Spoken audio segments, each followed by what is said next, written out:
Welcome to the Delmarva Almanac and the summer edition of Arts and Times, Delmarva's quarterly arts magazine and community calendar. And the winner of the Sophie Kerr Prize is Alex Stinton.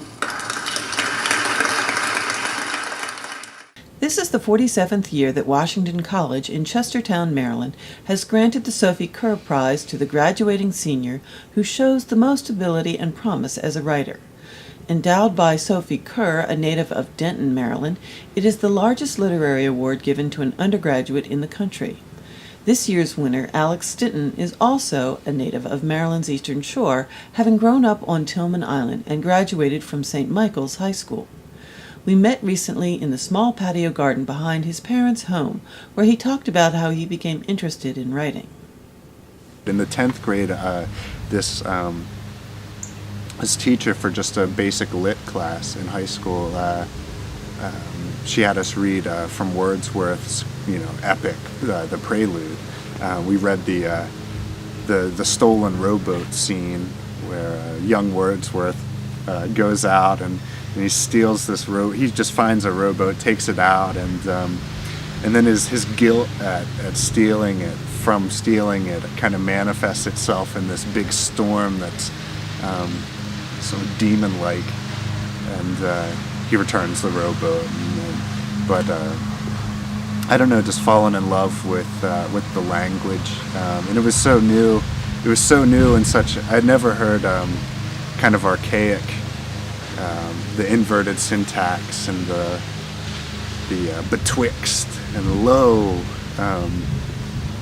that kind of archaic language that now is so.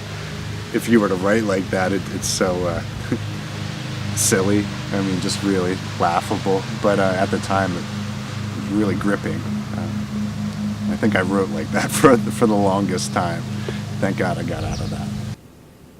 Alex knew when he applied to enter Washington College that he wanted to take advantage of what their liberal arts curriculum could offer a young writer.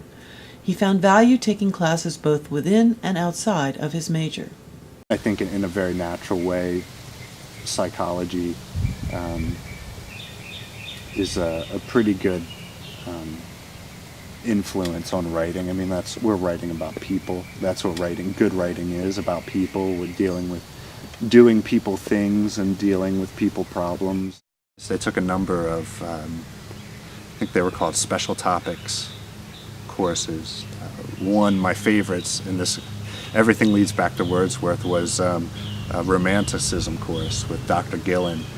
And that was great because we went back and studied the Prelude, and we studied, from Blake on down to Keats. So that was really great, kind of returning to this, what was and still is in many ways the beginning of poetry. Obviously there were thousands of years before that, but for me,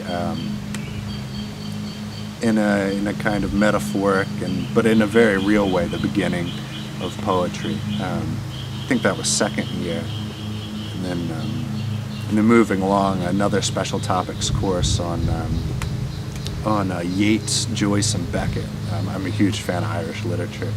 Yeats, ended up writing my thesis on Yeats with ideas that were kind of formed in that class. Though Alex has certain preferences for writing, such as a quiet space with few distractions and his trusty computer, a cup of coffee, and a cigarette, his writing process can begin anywhere. But sometimes you'll be struck with an idea, an image, or even just a line or a certain rhythm, and you just write it down quickly on a back of a McDonald's receipt or something, and then you kind of hold on to it. And in that process of writing it down, if the idea is worthwhile enough, you won't need to look at it again.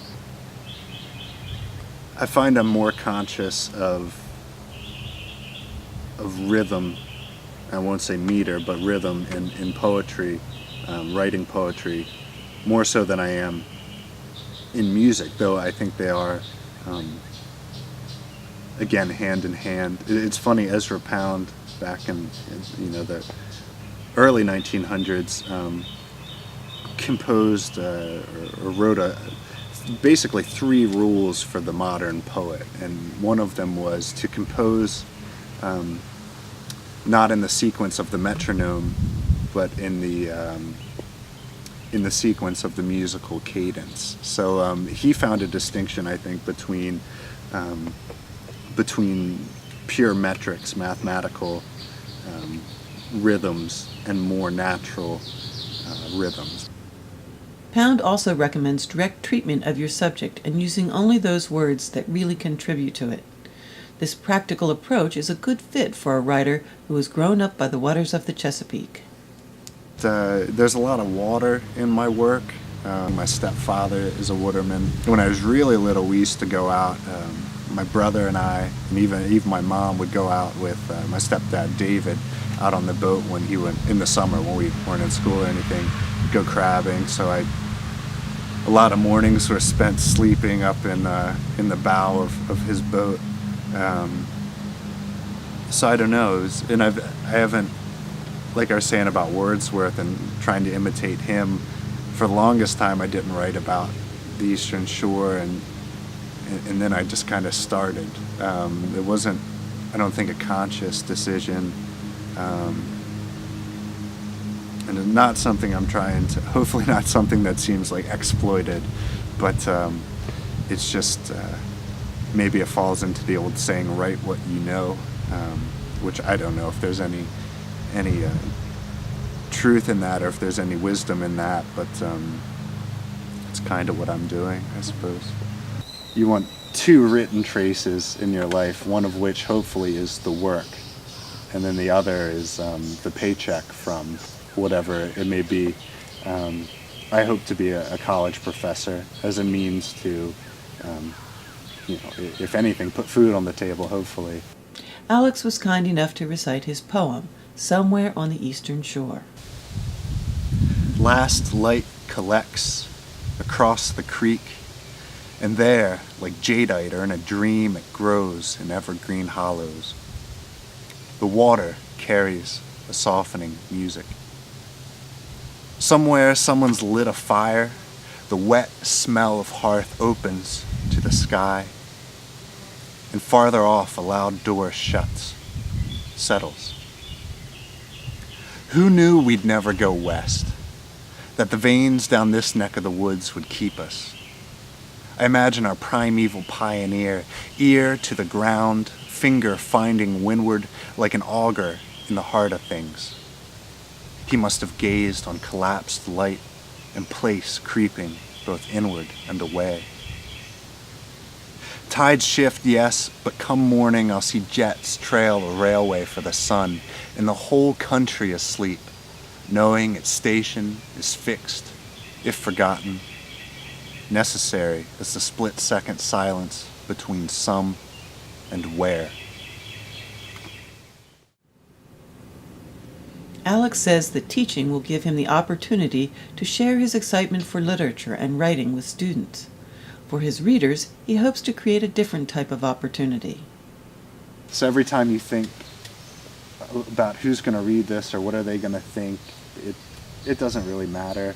The one thing that I could hope for in like an audience would be just hopefully they'll feel an excitement or be able to share in whatever experience, if it's like a narrative kind of poem, share in that experience or think about something in a new way or have their feelings validated. As Paul Muldoon says, once you've written a poem and it's published and it's enough time has elapsed, you have no more right than the reader does to go back and edit it. It's not really yours, and it never really was, which is, it's heartbreaking, but I think it's also one of the beautiful things about it. Thank you for watching. This has been a Moonshell production.